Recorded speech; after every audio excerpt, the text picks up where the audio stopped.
What's up, everybody? It's the Red-Eyed Rebel here. Actually with red eyes this time, not completely, but a little bit. But basically, here's the gist of the day. I'm going to be competing at Idaho at Snake River Powerlifting on March 4th, 2023. That's approximately 3 days away from me. It's Saturday. I am currently on a Thursday. It's really early in the morning. But basically, I'm packing for it because I'm leaving today. And I thought, why not take you guys along and show you kind of what's in my gym bag, what I pack for powerlifting, kind of how to pack for powerlifting meets. This isn't gonna apply to everybody because I'm an equipped lifter, which means I have all these like suits and all that kind of thing. Notice I have a suitcase. There's a reason for that. Oh, peep the shark shoes. There's a reason for that because simple gym bags just don't cut it for me. They don't. They can't fit all the stuff that I use. And it's funny, everybody would be like, well, do you really need that much? Do you use it all? I literally use everything in that bag on a weekly basis when I'm normally training. But I'm gonna pull a bunch of stuff out and then I'm gonna pull everything out and put things back in that I need to, and I'm gonna film it and kind of explain to you what's going on. So stay tuned. Well, now that I have all my stuff laid on the floor and my suitcase empty, yeah, it is a suitcase. It's my gym suitcase, not gym bag, just gym suitcase.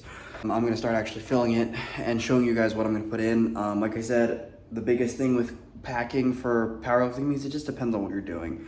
For example, there are so many people that do like bench only meets, or they'll do bench and deadlift, or like they won't squat, or they'll do a full power, or they'll do deadlift only, and little things like that. And like, just depending on what you do, it just, you know, single ply, multiply, raw, it just depends. It really depends on what you want to pack. I'm gonna start with the just basics, what everybody should bring, in my opinion. And then I'll dive into what I bring, if that makes sense. Pretty low. I'm gonna have to like scooch down here. This is kind of rough.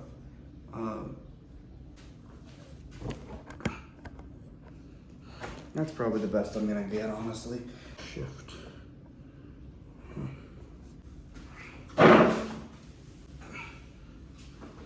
You didn't see that. So, first things first, for a powerlifting meet, you absolutely need, and you cannot compete without it, literally. Like, it's something, it's not like it's against the rules to compete without, you know what I mean? Is some sort of singlet. You have to wear a singlet. The main reason for this is two things. See, singlets are very, very thin, and you can see everything, and a lot of people hate that because they're not that flattering because of that said reason. However, because of said see-through, not see-through, but very, very thin material, basically what that does is you can't hide things in this. Like, let's say I were to wear, for example, for multiply, let's say I wear a suit or some briefs or something along those lines underneath my singlet, that would be so extremely obvious. You know, and then on top of that, it's just proper etiquette, you know what I mean? It like makes it so, it's like competition. It's the same way wrestlers put on singlets, you know what I mean? There's different singlets out there, and different federations have different like things of what they should be. This is my first singlet ever, my USAPL one, because that was my first ever meet. It was literally like 3.5 years ago or something along those lines. And I still love this singlet to this day. I have multiple singlets, and like, it just, seriously, this is made by Titan. I like this one. I've only used this one twice. For the most part, I've used these other singlets, but for what I'm doing in this specific meet, I'm bringing this one. Secondly, this is a touchy situation. You have to have whitey tighties. This is mainly with raw. Equipped lifters, multiply can kind of get away with other things because it's multiply. Again, I'll get into that later with that stuff. But for the most part, simple, like, how do you say, simple briefs, simple boxer briefs, like, you know, these aren't gonna cut it because technically they count that as a layer or a like type of compression or something along those lines that people could say that you could lift more, but basically they just cut out the middleman because they don't want to like have to deal with what's allowed, what's not, and say you have to wear this, which makes sense, but it sucks and it's uncomfortable a lot of times. But for me, you gotta do what you gotta do, and you gotta have it. Thirdly, you have to have shoes. A lot of people lift barefoot. I always have ran off of the Sabado deadlift shoes. I love these things. These are amazing. Notice I wore them so much, there's holes, and to the point where I literally have like nothing left of them.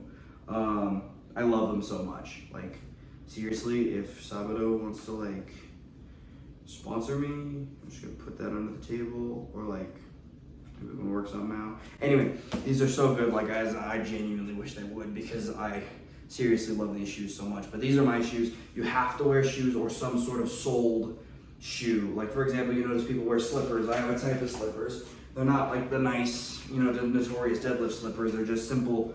I actually buy these off Amazon. They're actually gymnastic slippers that I used to lift in. And they're actually pretty cool. They're very, very thin, grippy to the ground, all that kind of thing. Personally, I prefer more support with the shoe, but I know a lot of people like the slipper. But basically, you got to realize that this has a sole. This is a sole, and it could be just a sock with a sole. That is literally a requirement for most federations. You have to have some sort of sole. You can't just go in socks. You can't go barefoot. Also, you have to wear socks for the most part. Depending on weight. Obviously, for the rest of the stuff, they don't care. Squats, benches, wear shoes at minimum. But deadlifts or whatever, they actually require you to wear socks that go up your ankle, up your shin to about like right underneath your knee. For the most part, most federations run off that. APF allows you to kind of tape up this area. It basically what it does is it prevents them from leaving blood on the bar when you do a heavy pull. Okay, so with socks, shoes, singlet, underwear, that is literally right there what you need. You cannot compete without it. It makes it so this is the bare minimum what you are allowed to wear. You cannot wear anything less than this. You know what I mean? Obviously, you need to wear a shirt while you're squatting. You need to wear a shirt while you're benching. Some federations go where you don't have to wear a shirt while you're deadlifting and you can just use the singlet. But for the most part, everything else, you need to have a shirt underneath the said singlet. Different federations do different things. For example, some don't want anything on it. Some are okay with some things on it. And then others are like they don't care what's on it unless it's like a different federation or something along those lines. It just depends. But now we're gonna jump into stuff that I like to use, not multiply yet, but the thing is specifically things that I bring to a meet I believe that help me the most, me personally, that not many people else I can bring. So, to start off, I always bring a pair of clamps. And you'd be like, well, competition, they use competition clamps all the time. I know they do. That's not what I'm saying. In the warm-up room, you're not gonna have clamps like that. For the most part, depending on how rich the people who run the meet. So a lot of times, I have to either run with a barbell with a crappy clamp on it, or something along the lines where I don't have a clamp on it at all. And a lot of powerlifting meets will actually just bring these. They'll literally, like a bunch of powerlifters will just bring them and, they go to the gym and not necessarily donate them, but let the lifters borrow them while they're warming up and all that kind of thing. Stays with the bars and plates. I like to bring my own to make sure that I have a nice solid grip on them. A lot of those are normally run down and all that kind of thing, depending on how things run. And I bring these so I don't have to wait for other people. Like sometimes you can't find one because other people have it. So I just have mine to make it solid. It's not a question. It's completely out of the situation. I just have them. Me personally, I run off of a headband. This is my red headband. A lot of people think this is freaking famous for how much I wear it. Like it's like, oh, the headband's coming out. He's getting serious. Yeah, it's funny. But I always bring this. Most of the time, I've only recently started this again. My first meet, I went with a headband. The second meet, I went with a headband. But ever since then, I just started braiding my hair, and that was great and all that kind of thing. But I've started to like this again, me personally, obviously. So obviously, this is going in the bag. Second of all, you saw these slippers before. I like to bring these just literally in case. I enjoy bringing backups on almost everything, wrist wraps, knee wraps, all that kind of stuff. So let's say something fails, something's not working seriously, something just won't happen. There is backup. It's not as nice. And you're probably not going to hit a PR and stuff like that because it's not the same groove and it's different feeling, and just something simple as changing shoes. So therefore, I just like to bring them. So worst case scenario, like for example, that hole in the bottom of my shoe, maybe a federation. Never heard of this, but like let's say a federation goes, oh, you're not supposed to wear that. There's a hole in the shoe. I have okay, I have something else. You know what I mean? I always bring. Gold Bond baby powder is normally what I go to. Any baby powder will work. It's for your legs. Nobody uses this. A lot of people, everybody uses this, but nobody uses this in specific concepts. Like for example, this is probably the best thing you can use for deadlifts. If you put enough of this on your legs and the barbell starts to slide against your legs or whatever, it will keep moving. You know what I mean? The friction of your legs and the friction of your sweat is basically gone at that point. And the thing is like that literally will make or break a deadlift. Me personally, when I'm sitting, fighting for a deadlift, it's because my skin is binding up with my suit and my hands, and this completely bats back at that. I also like to bring ibuprofen because, anything can happen. You can get, sometimes stuff hurts, you can deal with it there and then. And these gloves, what these gloves are for is you don't want to get any of the baby powder on your hand, especially before a deadlift.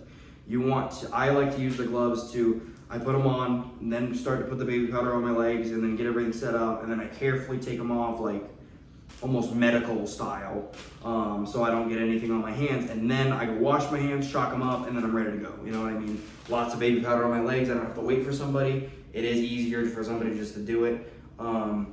However, I like to just be independent if I have to. And then the Vaseline in there, that is worst case scenario. So these suits, my multiply suits, depending on how things run, if I blow too much the day before, it's so hard to get on and off. And the thing is I'll never use it to get it on. But for example, if it's not coming off and we're sitting there for an hour and a half in between like benches and squats or whatever, like squats going into benches, and I still can't get my suit off or whatever because it's so tight and it hurts so bad, I'm not gonna cut it off because all of these pieces are like, $300 to $500, pieces of equipment. I can go higher depending on how things run. So therefore I bring Vaseline. What that's gonna do is it's like worst case scenario because I don't want to wash that. Like literally, if I had no other option, I will grab a hunk of Vaseline and dig it underneath where like the seams are, whether that be on my bench shirt or whether that be on my squat suit or my briefs or something. I will dig it in there so when they try to slide it, my skin has no choice to slide. It's like butter, you know what I mean? It's dumb, but it works. So I don't have to, destroy a piece of equipment by cutting it off, which is like not in my playbook, you know what I mean? Everybody knows what this is. You know what this is. This is a powerlifting belt. Personally, this is the Texas Longhorn powerlifting belt. This thing is thick, huge, aggressive. I can throw this thing around and it will always stay in a really amazing condition. When I bought this leather, it actually came with a leather, treating kit to keep it nice and pretty. I love this belt, but that's not really the concept. I bring a belt so I can I lift with a belt. A lot of people lift with a belt. So you can brace against it, get a little more power in your core and your midsection or whatever, so everything else can be a little bit more stable. Raw lifters are, for the most part, are like all raw lifting federations that I've seen, you're allowed to use this. Knee wraps and knee sleeves are depending on federation. That's one that I'll get into here in a moment. But belts wise, I always bring my belt because like with the weights that I'm moving around and all that kind of thing, it's not a safety thing, it's more of a technique thing at this point. Being able to push against the belt makes it so my core has to brace a certain way, therefore I can handle these said larger weights, if that makes sense. Chalk. I normally have this in my bag for training sessions and all that kind of thing because most of the gyms that I go to, Vasa, EOS and all that jazz. When I'm not doing drop-ins at power gyms, I bring my chalk and I bring them to meets. Just worst case scenario, let's say there's chalk on the platform but no chalk in the warm-up room. I'm gonna use this because I pull hook, I need chalk, you know what I mean? But yeah, that goes in the bag. Wrist wraps. I have had these wrist wraps for literally years. These things are indestructible. The first time I benched 300 pounds raw I rewarded myself by buying these from Mark Bell, the gangster wraps. They are so nice. I love these and I will swear by these. Every meet that I've ever been to when it comes to wrapping my wrists, I have always used this and I love it. Yeah, basically what I use this for, I use it for bench because the thing is when you have all that weight on your body, yeah, you tend to start to do that. However, that mainly is bar positioning in your hand. However, there is a point in time where you need to protect this area. Regardless of how nice of a bar positioning you have in your hand or it's sitting directly on the bone, you need to protect this area because this is a weak point. Look at the size of your wrist compared to the size of your elbow compared to the size of your shoulder. This is the weak point. Therefore, that's what we use this for. To keep it safe, keep it nice and moving, and make it so I can continue to bench for long periods of time, not only in the session, but in my life, if that makes sense. So those go. This is a big no-no. This is a big no-no. I made these, by the way. Pretty cool, huh? Anyway, no, I will never ever bring straps ever to a powerlifting meet, because two things. One, you're never ever going to be able to use them on the platform, if that makes sense. Multiply or not, I can put on all those suits or whatever. These are still not legal, because personally, when it comes to deadlifting, these help more than that massive giant deadlift suit, if that makes sense. So these will not go in my bag. I bring them in training because yes, there are periods of time where they are useful. For the most part, I don't use them because I need my hands and my grip needs to be ready for the power and weight that I need to be moving. So therefore, I almost always run raw hands and stuff like that, hook grip, cross grip, whatever. So these do not go in the bag. Like, these stay home when I pack for a powerlifting meet. Now on to the juicy subject, knee sleeves. Personally, these are the unbreakable ones. They're inside out right now. These are the unbreakable sleeves. I love these sleeves so much. I like to warm up in these sleeves even when I'm running gear, like, when I'm running equipment and stuff like that. Because the thing is as I'm working up in weight, my joints still need to start warming up and all that kind of thing. But at my first couple weights, I'm not going to wrap my knees for them, you know what I mean? Because there's no need at that point, and it's just overkill for that weight, if that makes sense. So with that being said, I bring knee sleeves, 2 different pairs. I bring these, and I bring my, again, Slingshots X sleeves. These used to be, at the time when I got these were like top tier. Like, these are some of the best sleeves on the market. I actually still believe they're some of the best sleeves on the market. Yes, are they as good as they were at their time? I disagree there. However, I still bring these. Again, backups for these if I have to. These are still really nice sleeves. And then on top of that, depending on how much I've bloated or not, I also bring elbow sleeves. So here's the thing with elbow sleeves. Elbow sleeves cannot be used during bench press. That is against the rules, even if you are in equipment, all that kind of thing. If I'm in a bench shirt, I still can't use these.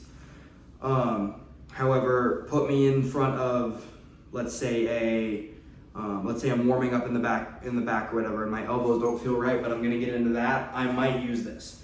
Only if I'm gonna get into that. If I'm lifting raw, these will do nothing for you, but give you a false sense of security and all that kind of thing.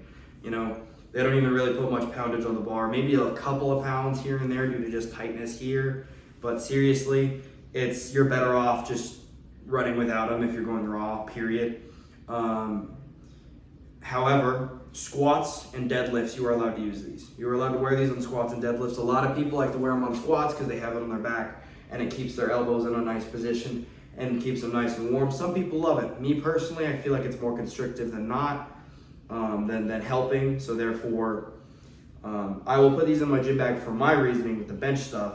However, I will not use it for said squats and stuff like that. A slingshot. Most people would be like, yeah, no, never bring a slingshot. However, I actually think there could be some benefits in multiple different areas.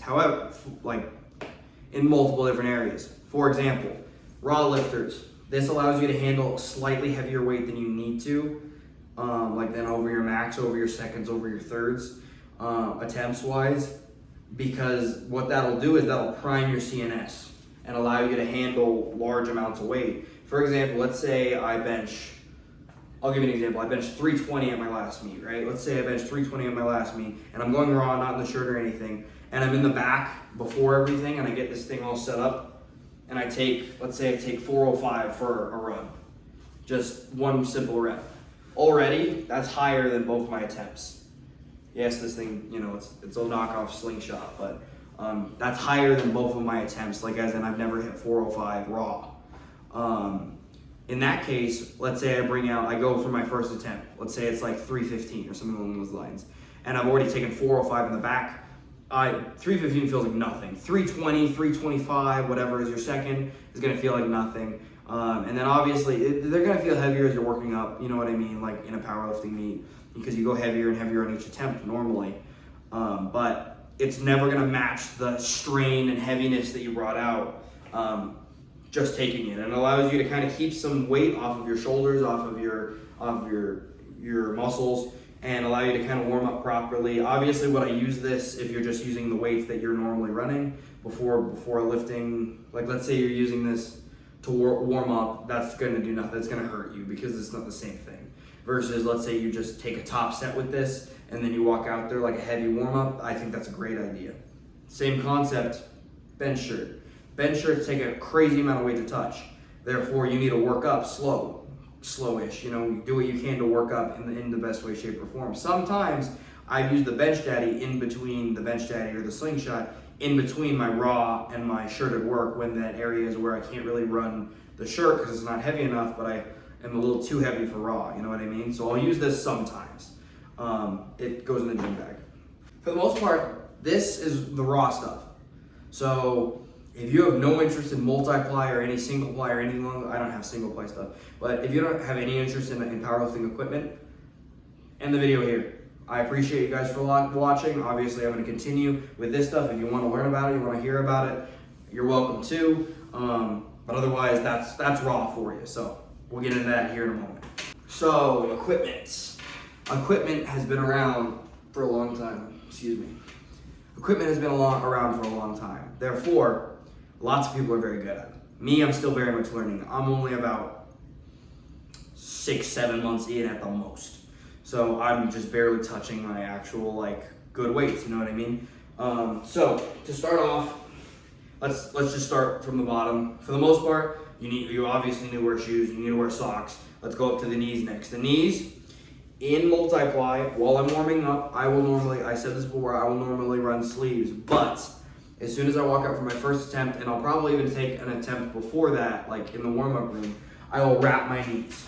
I use the bull wraps because these are the meanest and most aggressive dogs on the market when it comes to wrapping wise, and I love how mean and aggressive. Like literally, this material is so mean I can't even barely stretch it with my hands, and I love it because when that gets around my knee, I feel so much support, so much stability, and all that kind of thing. And it hurts and it sucks and it leaves marks. It does. That's how knee wraps are supposed to be. But these are crazy when it comes to support wise, and they're just amazing, and I love them. So this is my choice. And something I didn't really touch on, something called Classic Raw. Classic Raw is it's like the old version of Raw. Raw in APF and stuff like that is naked knees. You know what I mean? Naked knees completely. Like as in you can't even wear sleeves. Versus Classic Raw, you have the choice. You can wear knee sleeves or you can wear knee wraps. I believe this is a dumb thing because the thing is if some people choose to wear knee sleeves over knee wraps, they are at a huge disadvantage because knee wraps actually put pounds on the bar versus knee sleeves, they can not nearly as much, if that makes sense. They're mainly for warmth and stability and just kind of keeping the knee in a good position versus these literally have a rebound at the bottom, as in sometimes with light weights, it's hard to get down for how much rebound they have, depending on how they get. Not nearly the same as those, but you get my concept. Let's go up. We're talking about the squat for right now, beginning lift. In multiply, you're allowed to wear as many layers as you want. So we wear briefs underneath our squat suits and deadlift suits. So these are the metal jacks. I love these things. These are the, if I ever had to buy another pair, I think I would just buy another pair of metal jacks. Seriously, because like I played with different, like I played with the Predators from Inzer. I played with a lot of stuff like that. Multiple single plies, multiple multi-plies. Nothing beats metal in my opinion, personally. And obviously I'm not sponsored by anybody. I'm still a very small creator and I'm not sponsored or affiliated with anybody. I want to be. I definitely want to be. Anyway, but what that does is, what I'm saying is like I'm not affiliated in any way and I love these and I would continue to buy these and tell people to buy these. These are the metal jacks. When it comes to multiply, these are some of the best briefs you're ever going to get your hands on, and they're at a crazy good price, you know what I mean? The Inzer Predators are like 150, these are like 170, I think is what it was, or like something along those lines, maybe a little bit less, not including shipping. And metal can get to you way faster than Inzer. Inzer takes about 16 weeks for some reason, mainly because I think it's like they're making you order it, then they make it, and then they send it. Versus these, for the most part, they have them on stock. You'll notice that I actually have more sewing marks on mine compared to others. Basically, what that is because I bought these when I was about 250, 260, and I'm sitting about 250 now. But I had a recomp, and I normally sit about 245s, 242s, high weight 250s. So therefore, I've lost probably an inch around my thighs, an inch around my waist, about almost 20 pounds, like if you look at the broad perspective, which means these don't fit nearly what they used to. I brought these in to a place here in the area. It's a boat shop actually, and I told them what to do exactly, because I trusted their seams and their sewing, but I told them exactly how to sew it, exactly where to sew it. And I can go into more videos of that later on if you guys want to, of like, changing gear and stuff like that, because all of these pieces I have done something to. Nothing against the rules, it's the same material, I just maybe made it smaller or made it bigger, depending on how things worked. But yeah, those are the briefs. I love these things. These obviously, you can't compete in multiply without them at full power. Moving up.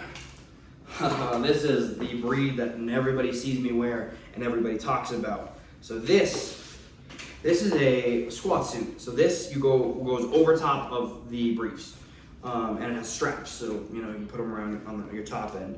The nice thing about this is a very specific, very rare piece of equipment.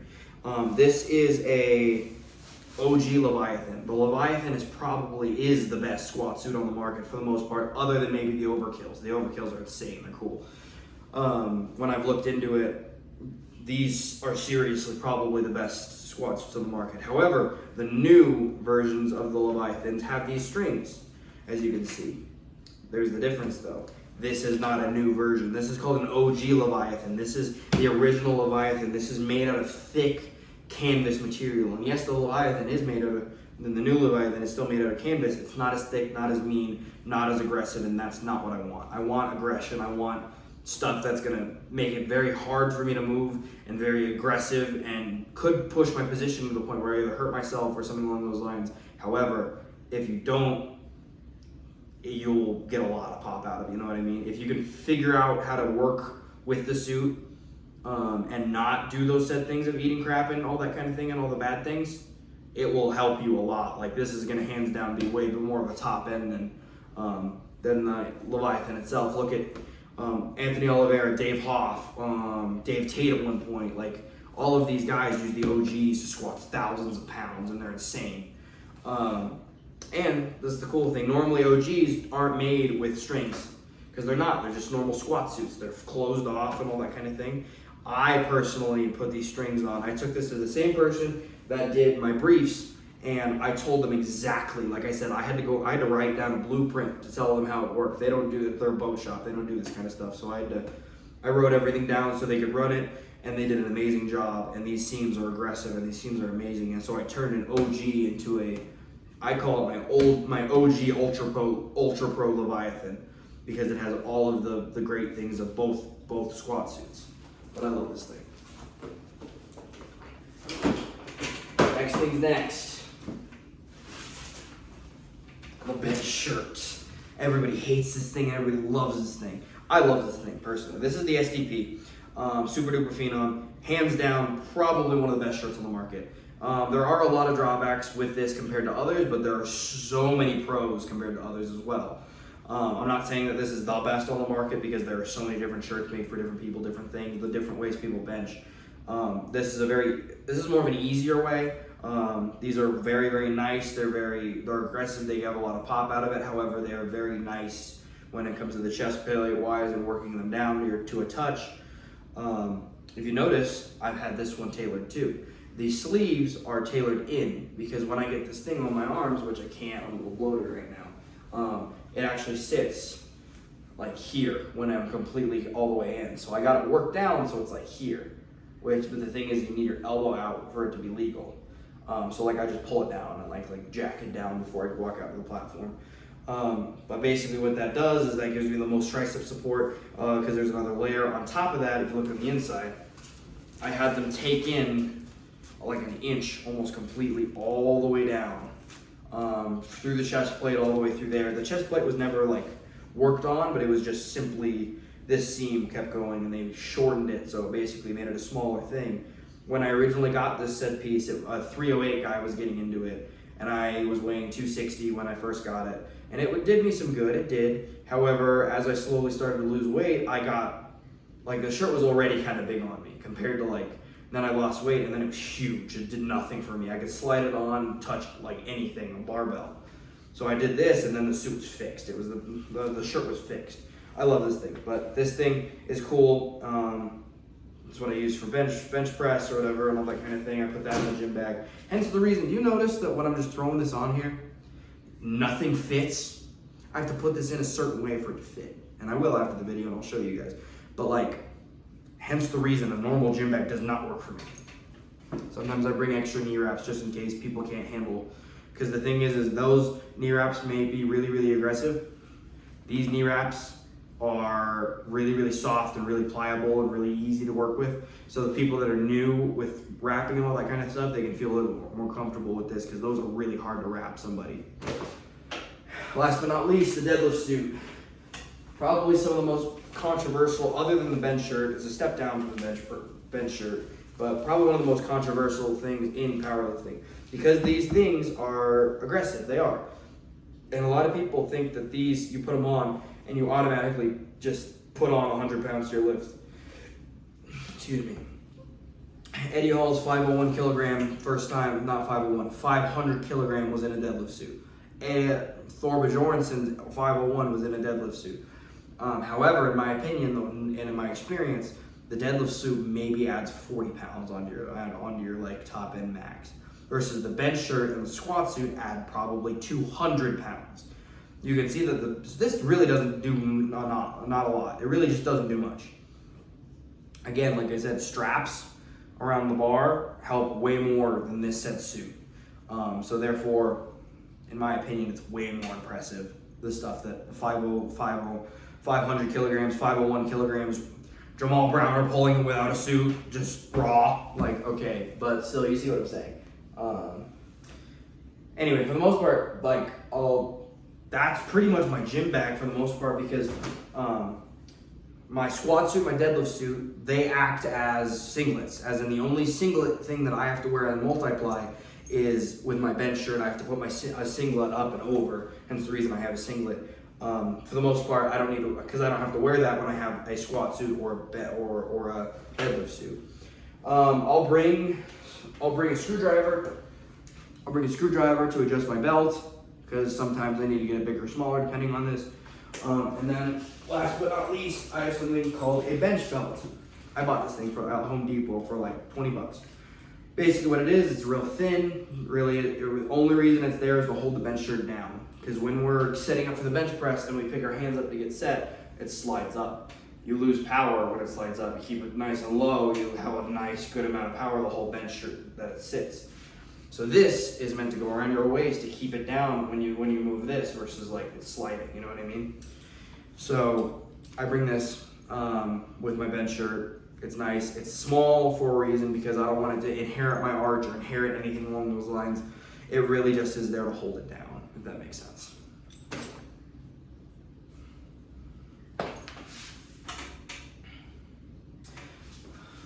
I forgot something.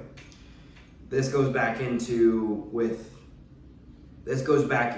you should bring to a powerlifting meet, in my opinion, not what you have to or not what I do, if that makes sense. I mean, I do use it, but I'm not multiply. I like to bring resistance bands. So these are my resistance bands that I just take everywhere because this is a full set, 2 bands each piece, all the way through, from greens all the way down to like reds and blacks, very, very littles. So with that being said, I use these for warming up. I use these for cooling down. I use these for getting knots and stuff like that out of my shoulders, out of my joints, moving around before, like let's say after squats, I have to go bench press and I'm all jacked up because like how heavy that weight was. I'll use bands to kind of work it out and use, different things. And I have multiple different things in here. Like I'll bring my massage gun, I'll do different things on barbells, different exercises, different just mobility work to get that to work. But warming up and cooling down, I think some of the best ways to do that is with bands, in my opinion. So therefore, I would almost always bring them. And then of course I have this little bag. This bag is full of like hair ties and like more headbands in case the red one fails, you know what I mean?